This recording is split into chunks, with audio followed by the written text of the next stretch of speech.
আসসালামু আলাইকুম ওয়া রাহমাতুল্লাহি ওয়া বারাকাতুহু। প্রিয় শিক্ষার্থীরা, সবাই কেমন আছো? আলহামদুলিল্লাহ সবাই ভালো আছো। আজকে ক্লাসে সকলকে জানাচ্ছি স্বাগতম। আজকে আমরা বাংলা ব্যাকরণের একটি গুরুত্বপূর্ণ টপিক কারক নিয়ে আলোচনা করব। আমরা গত ক্লাসে কারকের তিনটা প্রকারভেদ, কারক কি এবং কারকের প্রকারভেদ নিয়ে আলোচনা করেছি, এবং পাশাপাশি আমরা গত ক্লাসে কারকের প্রকারভেদ তিনটি: কর্তা, কর্তৃকারক, কর্মকারক এবং কর্মকারক নিয়ে আলোচনা করছি। ওকে, আজকে আমরা বাকি তিনটা নিয়ে আলোচনা করব। তাহলে চলো আমরা শুরু করি দেরি না করে। কারক আমরা জানি, বাংলায় কারককে আমরা 6 ভাগে ভাগ করছি। তার হলো কর্তৃকারক, কর্মকারক এবং করণকারক।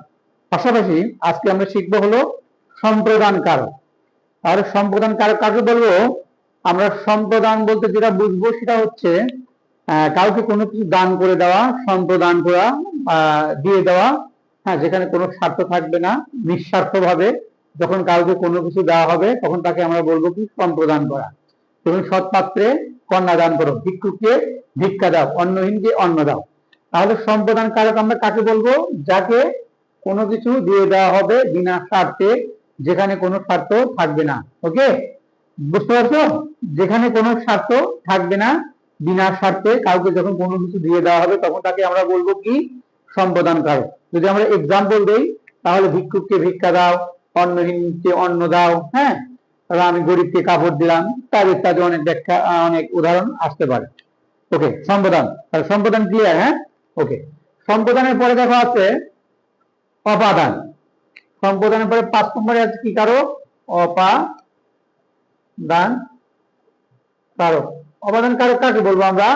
অপাদান হচ্ছে উপাদান, মানে কোনো কিছু উৎপন্ন হওয়া, তৈরি হওয়া, সৃষ্টি হওয়া, বিচ্যুত হওয়া, পৃথক হওয়া, আলাদা হওয়া, এরকম যখন বোঝাবে তখন তাকে আমরা বলবো কি অপাদান কারক। যেমন আমরা উদাহরণ দিতে পারি যে তিল থেকে তেল হয়, গাছ থেকে পাতা পড়ে, তারপরে হতে পারে ছাদ থেকে পানি পড়ে, ইত্যাদি ইত্যাদি উদাহরণ আসতে পারে। তাহলে অপাদান হচ্ছে কোনো কিছু তৈরি হওয়া, কোনো কিছু সৃষ্টি হওয়া, বা কোনো কিছু বিচ্ছুত বা পৃথক হওয়া বা আলাদা হওয়া, এই জাতীয় বোঝাবে, তাকে আমরা বলবো কি অপাদান কারক। ওকে, পরবর্তীতে আছে আমাদের 6 নম্বরে একদম সর্বশেষ কারক যেটি, সেটি হচ্ছে অধিকরণ। অধিকরণ কারক।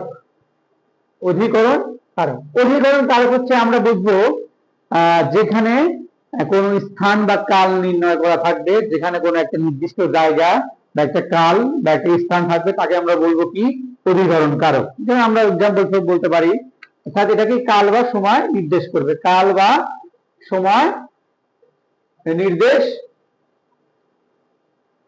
করবে। হ্যাঁ, ওকে, ক্লিয়ার?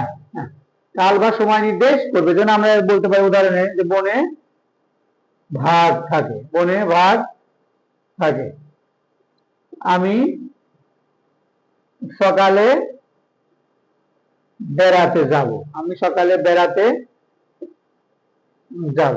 ওকে, তাহলে বনে, বনে কোথায়? বনে, এটা বনে একটা স্থান বা জায়গা, আমি সকালে, সকালে একটা স্থান, একটা কাল। হ্যাঁ, যদি এর নিচে আন্ডারলাইন করা থাকে বনের নিচে এবং সকালের নিচে, তাহলে এটা কি হবে? অধিকরণ কারক। ওকে, সবাইকে অসংখ্য ধন্যবাদ। আসসালামু আলাইকুম।